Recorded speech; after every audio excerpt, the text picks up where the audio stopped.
And a lot of kids aren't born naturally empathetic. Girls tend to be with this desire to nurture. And when you think about the me movement, what I need in life comes from me. So I just need to look inward and focus, and make sure that my needs are attended to, that my feelings aren't hurt, that I learn to teach people around me how to treat me and not hurt my feelings. Well, that doesn't go anywhere good, ever. Welcome to Crossroads. I'm your host, Joshua Philipp. Today we have with us Dr. Meg Meeker.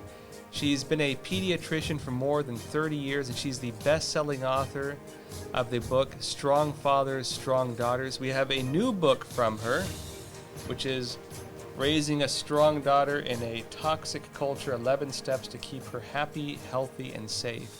And Meg, it's a real pleasure having you on the show. Thanks so much. I'm fortunate to, even at this age, to just love what I do. So I love talking to parents about helping their kids. And so this is an interesting step. You've, of course, written books for mothers. You've written books for fathers. Why this book now? I have received literally hundreds of questions and letters from parents through my blog or at my office about how to handle very difficult situations they're finding themselves in with their kids that honestly I didn't see 10 years ago. I have parents of third graders coming in and saying, my daughter came home and Johnny in her class now wants to be called Jess. Or my fourth grader is on a diet and I don't know what to tell her. Or, so many kids, parents will say, when do I give my kids a cell phone? How much time on social media is okay for my daughters? And I feel this sort of angst in parents, this fear, this anxiety. And many times with these things that come up in their daughters' lives, they end up standing like a deer in headlights thinking, I don't know what to do. So I really wrote the book because I wanted to help those parents. Every parent of a daughter out there on some level is nervous. And some are outright scared of what girls are going to confront as they get older. And I really wanted to tell parents, don't be afraid. Let me help you see what's out there and then help you navigate this, because you really can raise a great daughter even in a culture that's coming at her with a lot of negative messages really quickly. Well, that's one thing I really liked about your book is it does talk about the risks we face, but it's more solutions oriented. I actually found give more a feeling of hope than a feeling of despair, because sometimes when we look at all these crazy problems in society that our kids are facing, it's disturbing. It's not pleasant, but you give actually very very well-reasoned and very applicable, ideas and suggestions in terms of how to help our daughters overcome these issues. Well, that's what I love to do. And I've listened to literally thousands of kids and their parents. I'm fortunate now to have helped raise a whole generation of women and girls and men, and now they're bringing their kids to me. So I've seen everything and I've heard everything, but I've really come to realize that parents are it. Culture's scary. Cell phones are scary. R-rated movies are scary for 8, 10-year-old kids. However, the power lies in the parent. And I realized many years ago that if I really wanted to help kids, I had to help their parents. And so that's really what I do. I've seen so many bad situations with kids turn good. And I've had so many 15, 16, 17-year-old girls in my office thinking, I don't know where this is going to end up. And they walk up to me in a restaurant and they're 25, 26, and they look like a whole new person. And they say, do you remember when you told me blank? And of course I don't remember. But I really believe that if we can help parents understand how powerful they are and give them a few tools, that they can help their kids with anything. And I also believe that parents should never parent out of fear, but out of strength, because fear paralyzes you and fear makes you get to the point where you just don't want to do anything because you're afraid to do something wrong, that you don't do anything. So you're absolutely right. Even though I lay out what's scary out there, the whole goal of writing the book was to say, let's link arms and come up with some solutions, because you can do this. One of the points you talk about is how mothers and fathers are important, but you explain that in a girl's life, they play different roles. I love explaining this because, in our culture now, the popular banter out there is that, moms are the same as dads. It doesn't matter as long as you have love in the home. And I say to them, that is so untrue. Ask a kid, because a kid is going to say, oh, yeah, my mom and dad are completely different people. And daughters need the complementing of the mom and the dad, because the truth is, and research bears this out so clearly, that moms bring something very different to the relationship with a daughter than a dad does. She can really mentor this daughter. She looks at this daughter as a mini version of her. We all kind of do. And interestingly, mothers tend to be harder on their daughters than their sons because we identify with our daughters. But we are the ones who teach our daughters how to live as strong women, how to be assertive without being obnoxious, how to be strong but be humble and not live with a lot of hubris. And so we really have to model strength to our daughters, because they will really follow us. We model to our daughters what a healthy body image is. And this is key, because I ask teenagers or girls in my practice, what are the two biggest issues that you battle? And they all say, without skipping a beat, being thin enough and looking sexy. And that's kind of peculiar coming from a 10-year-old, but they hear that around. So mothers are the ones who teach them how to live with a really healthy self-image and a body image. And so it's really important for mothers to understand who they are to their daughters and how to behave. A lot of mothers want to stay close to their girls. They want to talk to them like girlfriends. They want to sort of insert themselves into their daughter's peer group. And what mothers don't realize in doing that, even though it feels good to them, they become competition for their daughters. They may take pride in the fact they can wear their daughter's jeans. Mothers, don't do that. Your daughter doesn't want you to be competition. She wants her day to be the teenager. She wants you to be her mentor. And in order to be a good mentor, she needs to look up to you. And she doesn't look up to peers. She looks up to adults. So moms, don't be your girl's best friends. You have to be the tough one. You have to be the mentor. Once she's 25 and older, you can be her best friend for the rest of her life. I know you're tempted to be her buddy, but please don't. That's an interesting, I mean, it makes a lot of sense, and I see a lot of mothers doing that, meaning well. Yeah, that does make a lot of sense. Yeah. Absolutely, and they do it with the right heart. I was tempted to do it with my daughters because you want to stay close. You want to share intimate feelings and experiences she's going through, and I get all that. But if you're living as a buddy with your daughter, it's really hard then to say, no, you can't go out on a date tonight, or you're grounded for a week, or I need to take your cell phone away for a week. It's really hard if you act as her peer to do that. So I've walked this path, and it's a very fine path, but it's very, very hard. And I think that mothers can be very close to their daughters, and they can share a lot of intimacy with their daughters and understanding what's going on in their lives.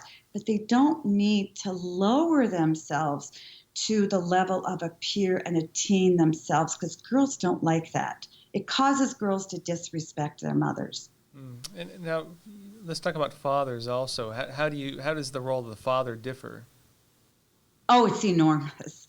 I wrote a whole book on it, and the title of my chapter is Be Her First Love and Her Protector. And this is so unpolitically correct, and it's so counterculture, but it doesn't matter to me, because I want to be a voice for kids. I want to be a voice for daughters. And a daughter sees her father in a very different way she sees her mother. if you will, and anybody can relate to this because we were kids at one time too. You look at your mother as though she has to love you. Her love for you is non-negotiable. That's why we can be so mean to her. She can't go anywhere because she's mom, right? And you live your life feeling if my mother doesn't love me, then life isn't worth living because mom has to love me. But a dad is different. In a child's eyes, dad's love is negotiable, even if he's a great dad. A daughter feels that, if my dad chooses to pay attention to me and chooses to love me and chooses to show me affection, I must really be something because this is my dad. He's larger than life in my eyes. When a daughter is a month old or 2 months old, she knows the difference between her dad and her mother. She knows that when her dad holds her, that he feels different. His voice is different. He smells different. She feels safer in dad's arms, if you will. His voice is deeper. And dad is a daughter's first experience and exposure to male love. And that's good, and it can be negative. So dad really sets a template for how that daughter is going to relate to boys and men really for the rest of her life. If she has a great experience with her dad, learns to trust him, learns to love that he's a safe person, he's going to have her back, that he really loves her. When she deals with her brother when she's 2 and 5 and 10, she's going to have a better relationship with her brother because she's going to transfer that trust and sometimes that love onto her brothers. It's going to set the way for how she relates to teachers and pastors and coaches and boyfriends and husbands. And here's a great example.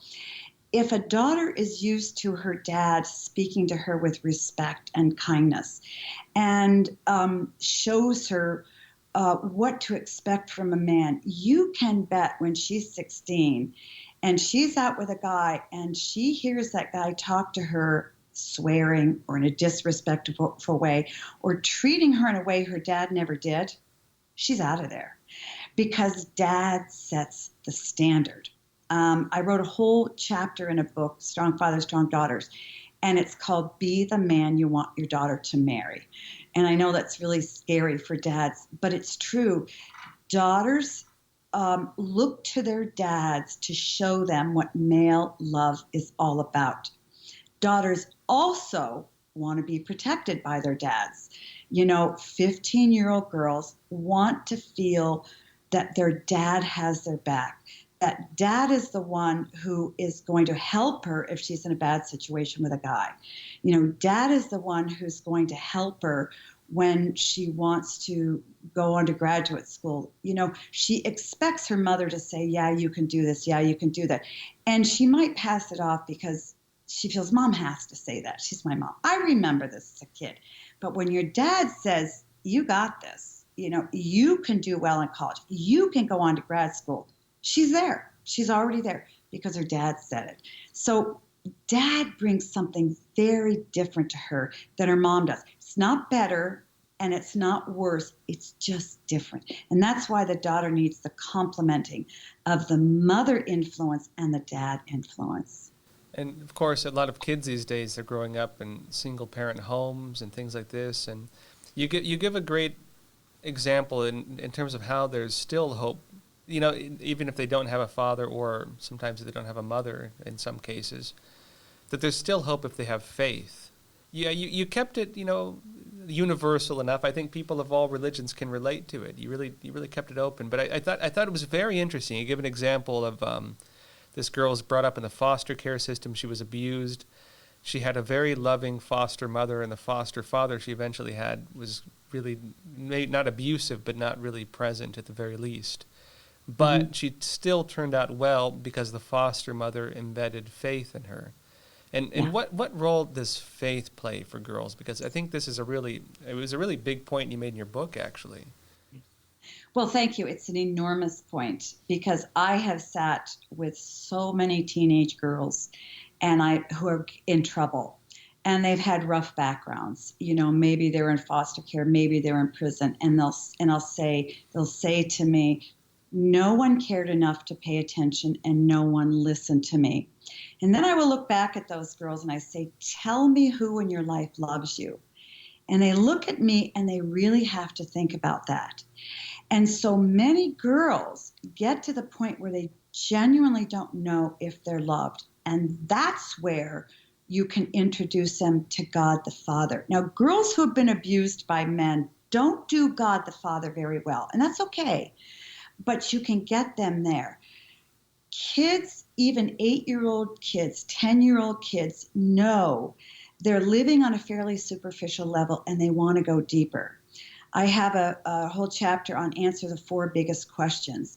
And that is, daughters need to know, where do I come from? And where's my value come from? And parents are pretty good about teaching their daughters that, you can be a really good soccer player, you can get really good grades. But girls aren't satisfied with that. They want to know, why am I alive? Am I here by accident? And if you have a faith, a strong faith, you can look that daughter in the eye and say, you're not an accident. Guess what? You were created by a loving God who put you here for a purpose. And anybody can teach a daughter that. And this is what that foster mom taught that girl. Life is hard. And you've been sort of beaten up by life. But I want to tell you something. There's something better that's waiting ahead. God has a plan. God is with you, and you can trust him, and he loves you more than you can ever imagine. So having a faith in God takes kids deeper. It helps them live on a deeper level, and it gives them the ultimate hope that there is a great future for them. Because if they don't have God, why should they have a hope in the future?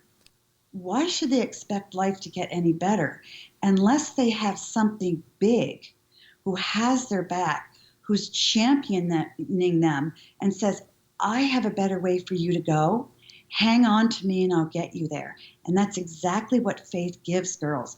And I've seen girls with a faith and without a faith. And I can honestly tell you, the girls with a faith land on their feet sooner and they land in a better place than girls without a faith, unquestionably. And also research bears out, God's good for kids. Surprise, surprise. Girls who have a faith, less likely to get depressed, anxious. They do better in school, more likely to stay in school longer, more likely to stay away from all the bad stuff, drugs, alcohol, sex at an early age. So that's why I write about faith, because it's so critical to the emotional and spiritual and even physical health of a daughter. Well, and you made an interesting point too, and that it also kind of gives a deeper purpose. You mentioned that some girls, they might, and parents, I think, sometimes do this to them, is that they start to define their value by their success, say in school or in sports or in one thing or another, rather than in a higher purpose, that their life has a higher meaning, just going on that meaning point again. I found that whole part very interesting. Yeah. Because this is what kids tell me. I hear a lot of kids' frustrations, even little kids. And parents are so well-meaning and trying so hard. And I completely get it.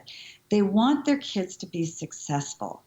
And what they see as success is what they see their peers doing around them. And I will tell you, the bigger city you're living in, the harder it is. The pressure to jump on what I call the crazy train. I grew up in Boston, and I went to an all-women's college in the 1970s in private schools and a medical school. And I understand what this pressure feels like. But what kids are up against is parents feeling that in order for their kids to be happy, to be successful, to have a good self-esteem, is to get them on the right track, to get them into the right school, to get them a tutor to get higher grades, to get them the best coach, to be the best soccer player, hockey player, dancer they can be, the best cellist they can be, pianist, to help them get ready for the best college. And that's all well and good, and I'm not saying that's bad. But what I'm saying is it really frustrates kids, because I've seen this happen too. When all of that stops and the daughter can't run for the Division I school anymore because she's hurt herself, she literally can fall into a depression because she doesn't know who she is. She doesn't really know why she's alive. And we miss that as parents, conscientious parents. We miss that. We miss really teaching our kids why they're alive. And so we give them all the superficial stuff that makes them feel good on the surface and makes us feel like successful parents. Because let's be honest, if your kid goes to Yale and not a community college, you feel better. You feel like you've worked hard to help your child get on a healthy and successful track. But have you really taught your kids how to live a good life? And have you really taught them how to have joy? Have you taught them how to be resilient, to have deep character? And that all begins with understanding where they came from, where their real significance comes from, and particularly with daughters. I can't stress this enough for parents. Daughters really believe, and this is what social media is all about and why they're hooked on it, that their value comes from what they look like and how many likes they get on social media. We have girls at elite colleges, having makeovers and having professional pictures taken that they can post to get a lot of likes by their friends and by guy friends. We have a lot of girls at, Harvard and Purdue and Princeton who have terrible eating disorders. Why? Because they feel their value comes from being really thin. And if parents can understand that when their daughters are 5 and 8 and 10, then you can really dive in and say, even though you're young, I'm going to answer these 4 existential questions that I know you have. And when I do that, I sink deep roots for you. So now you can deal with all the other stuff on the surface that I'm going to help you navigate. And so we can't miss that. While we're helping them succeed in all the other areas, and that's great. Don't put too much pressure on your kids, but make sure you give them the deep stuff first. And then kids will really thrive and succeed. One thing that girls tend to do is they compare themselves to other girls a lot. And you explain how social media takes that trait that has always been a difficulty for girls and makes it many, many, many times more difficult for them. How can parents help girls in that regard? It's a great question because we have really good studies coming out now that there's a clear link with social media. The amount of time spent on social media is almost directly proportionate to a girl's risk for having depression. We know that anxiety and suicide and depression are on the rise in girls. And we know now that social media is directly linked. Why? Because no matter how good a girl can how beautiful she can make herself look on social media, it's never good enough. And eventually somebody out there is going to say something negative about her, and that's going to really pull her down. So she gets in this vicious cycle of trying to find enough likes to feel good about herself, and then to go in and compare herself with other girls, and it just snowballs. So what can parents do? Parents need to understand social media is not going to go away, and cell phones aren't going to go away. Screens aren't going to go away. So rather than, take the girl's cell phone and put it in your driveway and run over it with your car, which is what you really want to do, it's not going to go away. She'll get another cell phone. So help your daughters learn to manage that, realizing that no 17-year-old can manage social media or computers and screen time on her own. They're still kids, and a guy can't either. And one of the big mistakes parents do is, I have a straight A student. She's 17. She's never given me any problems. I let her be on her phone as much as she wants because I trust her. Don't do that because she's 17. She can't pull herself away like you can as an adult. So you sit down and you talk with your daughter and say, what is it that you really like about social media? What's the lure? Ask her a question and sit. Don't answer the question for her. So help her by answering your questions, understand what the lure is for her. So talk to her about that and teach her and help her say, but does your value really come from likes that you get? So at least intellectually, she'll begin to understand they shouldn't come from there.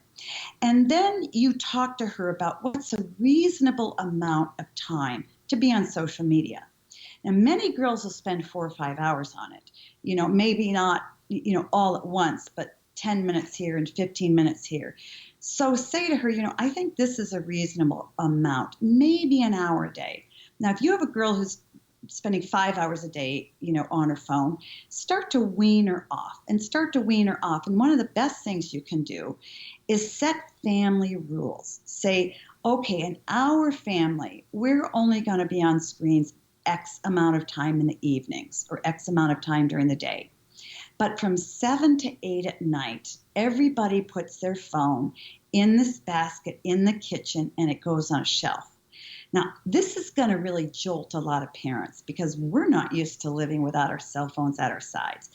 But when you begin to take charge of screens in your home, you'll begin to realize it feels good, that daughters start to learn I'm really okay without my phone in my pocket all the time. I don't need to be alerted every time I get a text.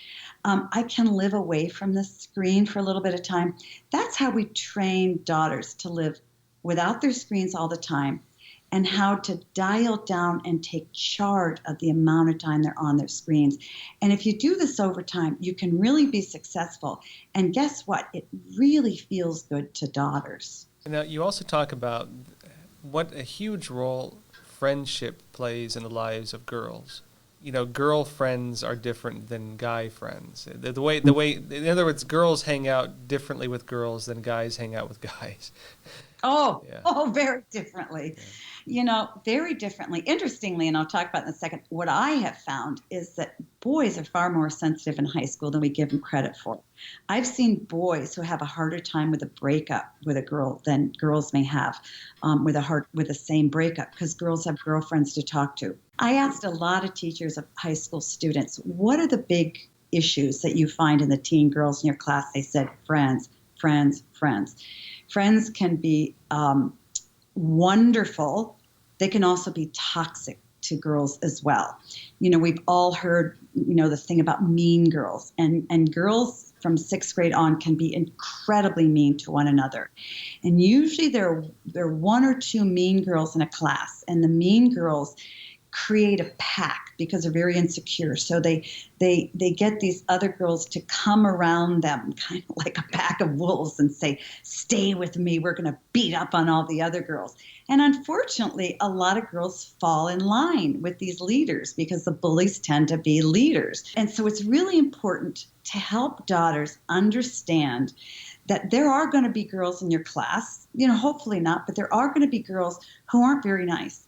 And they are going to try to lure your friends into their pack. And that may be very hurtful. I've seen this over and over. And mothers get very upset about this and end up calling, the mothers of the girlfriend who got lured into the pack. And sometimes that's good, but sometimes it's very harmful. So to really teach your daughters to expect some of that, and if they have that, to understand girls, even close girlfriends, are very fickle, and that your daughter can't take it personally because that good friend who was lured away will come back. But that can be very painful for girls. But to understand why girls do mean things in 6th, 8th, and 10th grade, and that's very hard. One of the things that's really important for parents to help their daughters do is to find one, maybe two if she's lucky, good friends that have her values, that want to go in the same direction, and stick together with that girl. And the things that parents can do, and it may not be a girl in her class. It might be a girl in her neighborhood. It might be a girl on one of her teams. It might be a girl in choir. It might be a girl in her soccer team or in her ballet group. But find somebody who's sort of a kindred spirit, and as a parent, help your daughter nurture a relationship with her. Take your daughter and that daughter to the movies. Take them out to lunch. Have them over to the house. But to really, if you can, nurture a healthy relationship between your daughter and another girl, that will see her through a lot of the hurt she's going to find inevitably in some of these toxic relationships that girls can find themselves in junior high and high school. And then, of course, as a parent, be a sounding place, be a safe place in your home for your girl to sort of unload. Let her come home and talk about what's going on in school, and don't dismiss it. And I will say often dads are better listeners than mothers, and this is where because dads don't talk as much. Look at this interview. I'm doing all the talking. But dads tend to listen very well to their daughters because they don't need to often interrupt and interject their thoughts. So listen to what your daughter's going through and help them form one or two really close relationships, help them not take the bad relationships personally, and help them understand why peculiar dynamics between girls happen in junior high and high school. Of course, feminism is a big issue for girls, but you really draw a line between what you call toxic feminism and healthy feminism. Could you explain these to us? Sure. I feel very strongly about that as a mother of three grown daughters who are really very strong women. I went to an all-women's college outside of Boston in the 1970s. And, Betty Friedan and Gloria Steinem were our heroes. I mean, we went after them and we got it. And we were going to beat men at the game. I mean, this is the kind of language we used, which is terrible. But this is what we did. We said we are going to move into our professions. We're going to excel. And literally, we're going to beat men. Well, what happened then is that just grew bigger and bigger. Then we set women up to fail. We really did. My generation said, we can make as much money as men and we can do everything men can. And oh, by the way, we can work 60 hours a week and we can raise 4 healthy kids because we have more than 24 hours in a day. And then we realized, wait a minute, this doesn't work. But feminism kept moving. And what happened is it morphed into this division between men and women. And we see that so clearly right now. We see the Me Too movement that started with good motives. It started because women were tired of sexual abuse in the workplace and women and children. But what happened over time is a lot of women jumped in and said, oh, yeah, this is great. And it morphed into really an anti-male movement. And I see this terribly, where men, particularly fathers, are demeaned. They are put down. They are hammered. Find a great Father's Day card. Find an advertisement on television that makes a father look like the good guy. He's the butt of everybody's jokes. And so this is what the fallout is in every revolution, there are casualties. And the casualties in the feminist movement were good dads. And this is what's harming our girls. It's harming our dad and our kids. It's harming our sons too. They're the bad guys. And so what is happening now is women are pitting themselves against men. And in this climate, it's just almost getting out of control. We have a huge political divide in our country. We have a huge gender divide in our country, to the point where we're starting to figure out, do we even need male and female? The divide is so big. And so my voice is saying, on behalf of kids, they need their dads. And guess what? He's not mom. And so we need to dial it down, women, and say, okay, what does it look like to be a healthy woman? What does it look like to be assertive and strong, but not hammer men? And I had to learn to do this as a pediatric resident. I had to learn to do this in a medical school class that was 75% men, 25% women, to learn that we need men. We literally need men. To reproduce, we need male and female. And people can deny that, but you can't. So what we need to teach our daughters now is you can be strong and you can be a feminist. You can be pro-woman. We can make changes in the workplace, but we don't need to put down men in doing it. And that's where the feminist movement has really gone off the deep end. And so we need to teach our daughters, don't jump on that bandwagon, because that's fueled with anger. And you can't be a healthy woman if you're fueled with anger. So that's where I teach them about healthy feminism that doesn't involve rage. And it doesn't necessarily involve competition where you're going to hammer somebody down. It involves the heart of a person who can say, this is who I am, and this is who you are. And we can work together here, and we can make something good come about. My husband and I started a medical practice together in 1990, and we complement one another really well. So this is what I try to teach our daughters and all the girls that I come across.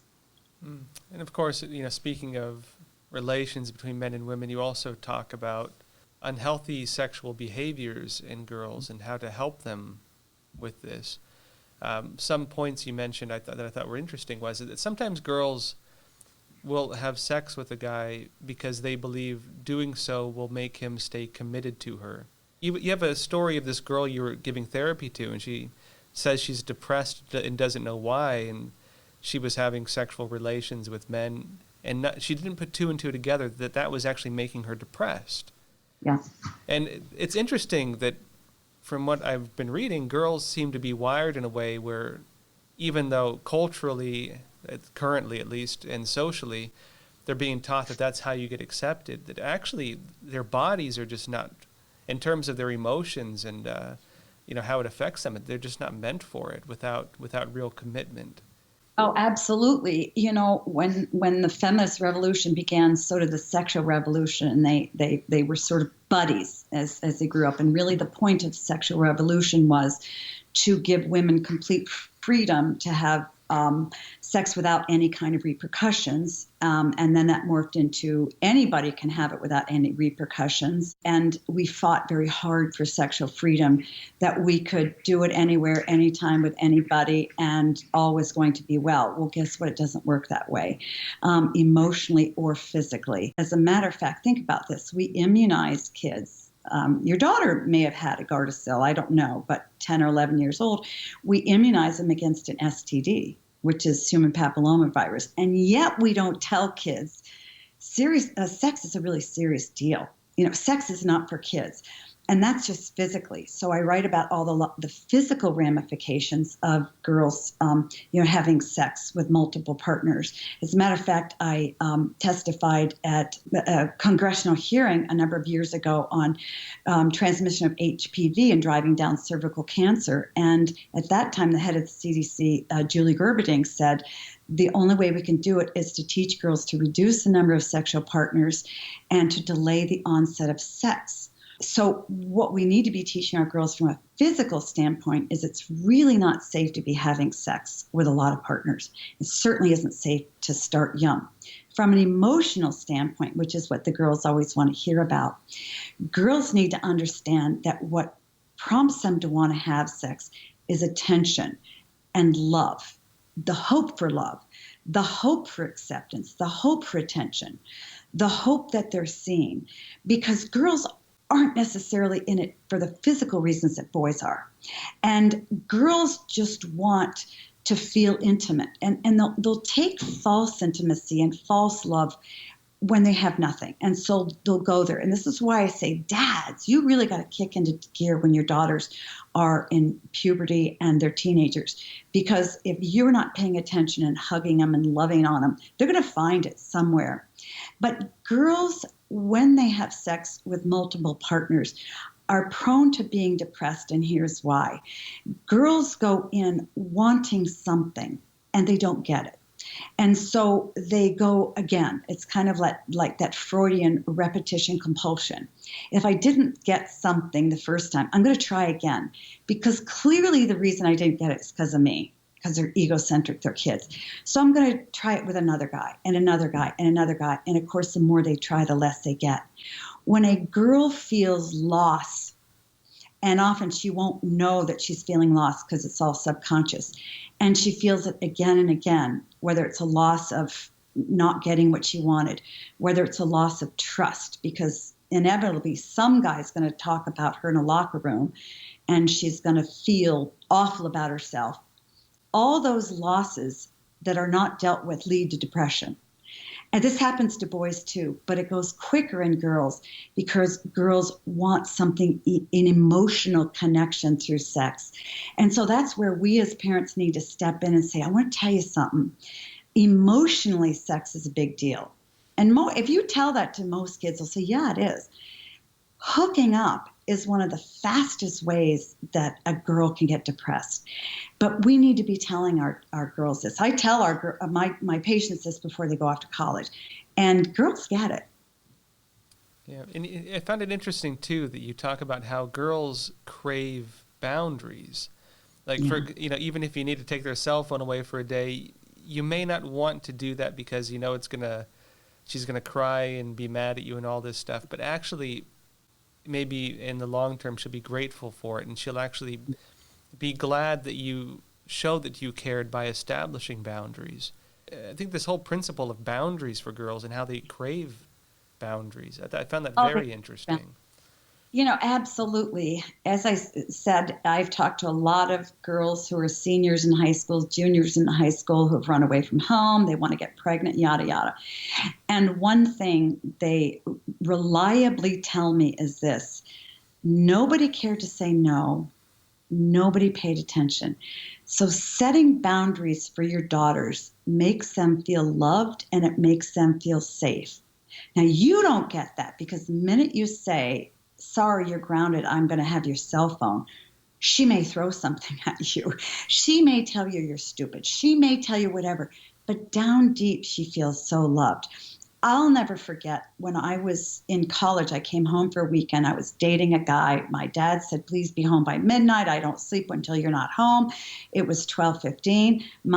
I wasn't home. My dad knew where I was having dinner. He had me paged at the restaurant. This guy drove me home and he looked at this guy and said, you're never taking my daughter out. I didn't talk to him for 3 days. Do you know what? My dad saw something in that guy that I didn't see. My dad set boundaries. I was mad. I was too old for boundaries, but I felt so cared for and so loved. And so I was 20 or 21 at the time. Imagine how you feel when you're 10 and your dad steps in and says, sorry, you're not wearing those clothes to school. Your body's gorgeous. And when you have something beautiful, you wrap it up and you protect it. You don't show it off to everybody. Oh, Dad, da, da, da, da, da, da, da. Sorry, you're not wearing those clothes. And so when a girl gives you a fight, what she's really saying is, Dad, I don't like it. You set rules, but I do like it because I know you love me. And so it's really like having a young daughter. And you want her safe in the backyard. So when she's 2 or 3, you let her play and you have a fence around the yard. Well, as she gets older, you move that fence out a little bit. And as she gets older, yet you start taking a little bit of the fence down. But you don't take it all down. You let her know where it's safe for her to live. Teenagers need to know where it's safe for them to live. Because they don't know. They can't set their own boundaries. And the big mistake that mothers and dads do when their daughters are 16 and 17 and look old and grown up is say, you can make the rules. You can set your own curfew. I trust you. Well, that's fine. She's a great kid. But if you have a great girl, you got to be really careful because she's the one who can't say no. She's the one who can't say, no, I'm not going to do that, Mr. So-and-so. She needs boundaries. And that's where when mom or dad comes in and said, no, your curfew is 10:30. Sorry, if you come home at 10:32 or 10:35, you're grounded because this is our rule. And you teach her how to live with those boundaries because when she's older, then she knows how to set them herself. So even though she doesn't communicate it, boundaries make her feel so loved. And they teach her how to set boundaries for herself when she's older. I think we all know that girls, they like to be loved, right? But they also have a nurturing side to them. They also have an innate need to also love and care for things, to nurture, right? Of course, you mentioned girls in terms of how they play. They'll have their stuffed animal, and they love to nurture the stuffed animal. They'll write you cards. They'll draw pictures for you. They have a side of them. as you mentioned, they want to feel loved, but they also want to show love. Yeah, they really do. And when I'm talking to parents and writing about knowing your daughter's heart, it's really important to kind of dive in and see what's in there and what she's really wanting and what she's really feeling. And, the longing to nurture something and the longing to love is very deep and primal and intuitive to girls. They're given it. Now, of course, boys want to love and be loved, but that sense that I want to care for something is so, it's so integral, and it's so instinctive to even a young girl. And that's why, they want to nurture. They want to put blankets around things. They line up their stuffed animals. They talk to their stuffed animals. They pretend they're people because they want to bring them alive, because they want those little animals to know that they're there to take care of them. And of course, boys can too. And it's fine if boys play with dolls, but everybody says, no, girls and boys need to play with the same things. Well, that's fine. And you can try that. But let me tell you something. Kids are who they are. And, you can give a billion trucks to a girl and she may play with them. She probably won't. And you can give a lot of dolls to a boy and he may play with them. But boys are wired very differently. Girls want to nurture and feed and care for things when they're very young. Boys, when they're young, want to build and smash. And that's what they do. They're visual people. They need to create and they need to figure things out. And that's why they wreck their sister's toys and they smash things. And they walk into a room and she's worked on all these Legos and built something and he just knocks them all over. He's not trying to be mean. That's who he is.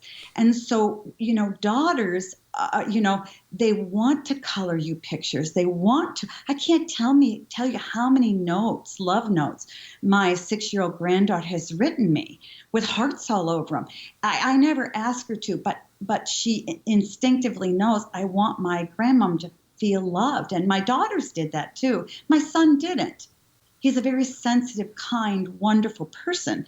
But it's just, the longings in their heart and the way they express things is very different. Well, and I was thinking when I was reading that too, we have this, what they call it me culture. And a lot of girls, especially, I think, fall in. I mean, guys do too. Maybe they just play video games all day, but girls especially, it's all about self-love and self-care, and they don't think about extending that love or care to others. At least not the way this whole me culture is going. I would assume that based on what you've studied, that doesn't actually make them happy, because if they have this want to nurture and to love, that's not that they're turning it inward. They're not really turning it outward. So how do you help them develop that? How do you help them have a healthy, healthy traits in that regard? Really, what you're doing is talking about how do we get the focus off self and be empathetic. And a lot of kids aren't born naturally empathetic. Girls tend to be, with this desire to nurture. And when you think about the me movement, what I need in life comes from me. So I just need to look inward and focus, and make sure that my needs are attended to, that my feelings aren't hurt, that I learn to teach people around me how to treat me and not hurt my feelings. Well, that doesn't go anywhere good, ever. Focusing on self too much just leads you into a very dark place. So what I do, and my husband and I did, and I found is very successful with a lot of the kids in our practice, is first of all, I believe in work. I believe that kids, even when they're young in the home, need to have some work to do in the family. And it needs to be work that helps everybody in the family. There need to be rules in the family where everybody shares chores. One night somebody empties the dishwasher, the next night somebody does something else. And the idea is we function as a group. We help one another. And how many times I heard heard my kids say, but I didn't eat and I didn't dirty all these plates. Doesn't matter. You're part of a group. You're part of a whole. Life isn't just about you. And beyond that, I think it's very important to teach kids how to serve. There's so many places right out your front door that are that people that need help and areas to serve. You may have a neighbor who needs some help, who needs, some of her laundry done, or she needs a meal, or she just needs to has somebody to come by and say hello. So alerting your kids or your daughters to the needs around them feels really good to kids. I had one girl who, when she was 8 years old, had to go down to a children's hospital and have eye surgery. And her mom gave her a stuffed animal to take with her. And it really helped her after her surgery. What she found was the girls in the same room who'd had surgery didn't have stuffed animals. So she went home and sent them stuffed animals. Well, eventually what happened is she said, well, girls down the hall don't have them. Within about 6 months, her mother had U-Haul vans full of stuffed animals that she was taking to hospitals at different parts of our state. She was 8. And when we teach girls how to look outside themselves and think about other people, it makes them feel good. It makes them feel valuable. It takes the focus off themselves, and it develops empathy, and it fills that deep need to nurture. And so once a month, our whole family served in the soup kitchen. We've been doing it for 20 some years. My husband and I still do it, and even our kids are grown and gone. So to teach kids how to see other people, even if they're kids in their class, to identify needs and to do what they can to meet those needs. And if we had classes full of kids who were doing that, bullying would pretty quickly go away. Even if there were a bully in the class, the other students would go, wait a minute, I saw that bully do something mean to my friend. I'm going to take care of my friend. Stop doing that. But when you're me focused, you figure out what do I want, and what I want is to align with that bully. So we really need to turn 180 degrees away from this me movement. And you also discuss how sometimes parents, even when trying to help their kids and trying to be close with them, can unintentionally sabotage their lives. That was a pretty big shock to me, because a lot of things that we take as being normal parenting, you mentioned, can actually harm a girl in the long run. Absolutely. And I see this all the time, because what's happened, and again, we can say it comes from many different places, but if we think of mothers and the feminist movement, mothers came to believe, feminism taught them that they could be perfect at just about everything. We could be excellent at everything. And so women who were in professions sort of worked that out there.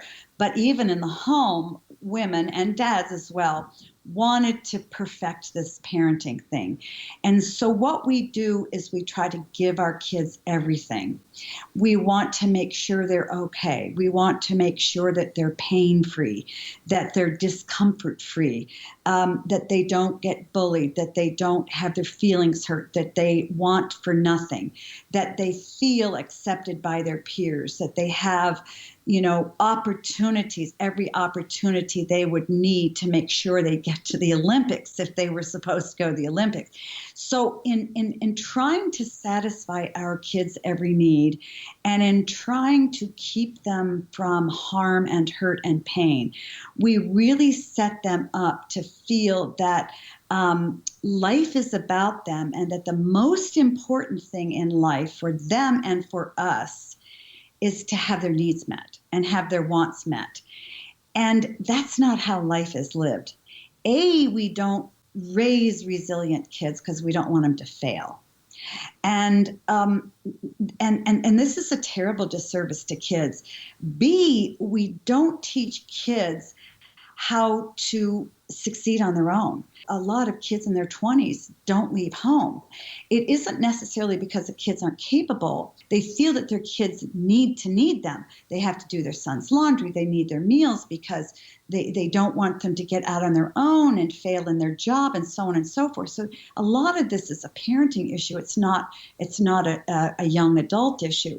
So we teach our kids that their life is to just do what they want to do, and others around them are to support them in having their needs and their wishes filled and to help them succeed. We don't teach them how to draw on their own strength. And that's a really critical thing to do to our kids. So we need to not just applaud their successes. We need to let them walk into situations where they may well fail. We need to let them be the worst person on the soccer team. We need to let them go into a dance class where they may not be really good, but they are going to have fun. Because we always say, oh, you do that for fun, but we really don't mean that. We mean go in and have fun, but I'm going to cheer at you really hard during all of your practice. And by the way, I'm going to talk to your coach or your dance instructor too. So we really need to back out and teach our kids how to draw on their strength and fall down a lot and not have us do everything for them, because that teaches them they're the center of the universe. And that's a really dangerous place to be. You can't walk into your business and be the center of the business. You won't last very long. Great. Meg, I guess just last question is, if people were to read your book or watch this video, what is the one thing you really hope they take away from it? What do you really hope to get across to people or to help them with? I would tell them this. As a parent of a daughter, that what she's exposed to is tough and it scares you to death. But let me tell you something. Today, this moment, mom or dad, you are wired with everything you need to be a great parent and to help your daughter navigate all of that stuff and to emerge on the other side a very strong young woman. You have the wiring and you have the power. Don't ever forget that. Meg, it's been a real pleasure having you on the show. Oh, it's my pleasure. Thanks for having me. And everyone, please remember to like and subscribe. Click that notification bell. We'll see you next time.